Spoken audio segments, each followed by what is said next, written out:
If you plan on traveling outside the country, please watch this.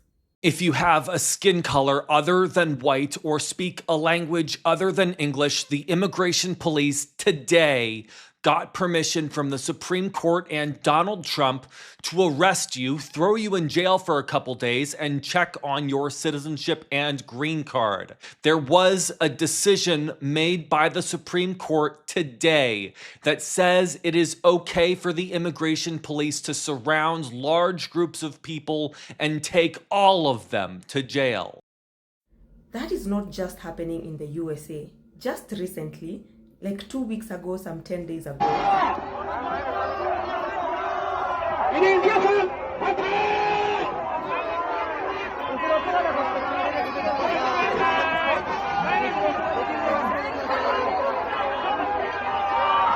Australia was protesting against black people, telling them to get out of their country.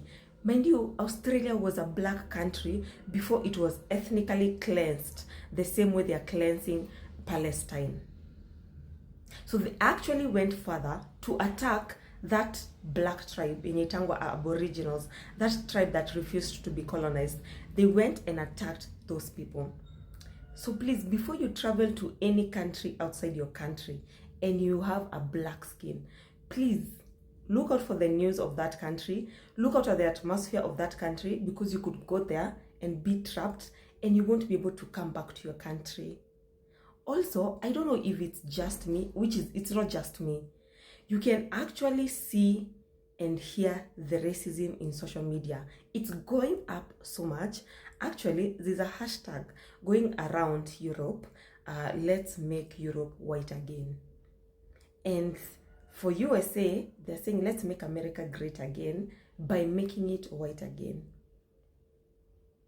And to make it worse, even the black Americans, they don't want white Africans in America, and even if you're in America, they want you struggling. They don't want you to make it. They don't want you to see you shine. Hear me out. You see, just recently, there was a beef going on between USA, like black Americans, and South Africans, and they were telling them the most foul things you could think of. Like literally, they're our color. They're black people, and they were telling them how, oh, I think you're raised in the village. They didn't teach you some manners, so let an American who is a scientist tell you all the facts. And they were talking so condescending. They actually tried to boycott Africans' businesses. Like there was a hashtag going around, boycott African businesses. Their braiding hair, their nail salons. Literally, they were saying like, who eats African food? Nobody got time to eat African food. They are black Americans. And a friend of mine, she went to USA after we graduated, and she was telling me in the early years, like when we were still keeping in touch, that black Americans are more racist than white Americans back then in the 2018, 2019. And she was telling me black Americans are more likely to tell you a racist word, and a white person can't, because you know, for a white person it's so obvious, but a black person it's not. The same black people, they tried to cancel Tyler simply because she's not identifying as black. You see, the way you ukienda maju, you'll just say I'm Kenyan, and if you're asked okay, Kenyan what, you're going to say maybe I'm a Kikuyu, or like race is not a thing in Africa. Like you won't just come here and say, oh, I'm black, I'm a black South African, because to you it will not click. So she said what her race is in South Africa. They are called colored, and black people cancelled her. They actually had hashtags of not voting for Tyler for awards, and Africans had to come in and vote for her, and she has won. But I'm just trying to show you, it's not just the USA. If you go to Middle East, there are wars everywhere. They just bombed Qatar.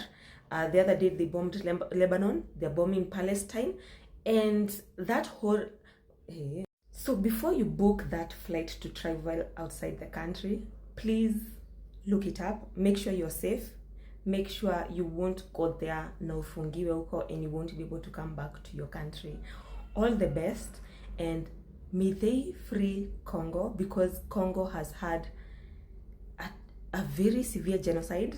Sudan has reached extreme famine, meaning that even if we give them food today, those people will never recover from that famine.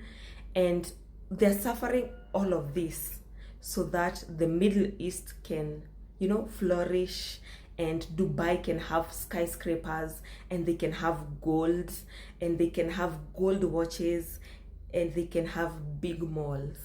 So I want you to know that Africa suffers for them to prosper. So if you go to any of these countries and you see big projects, big developments, just know someone in Africa died.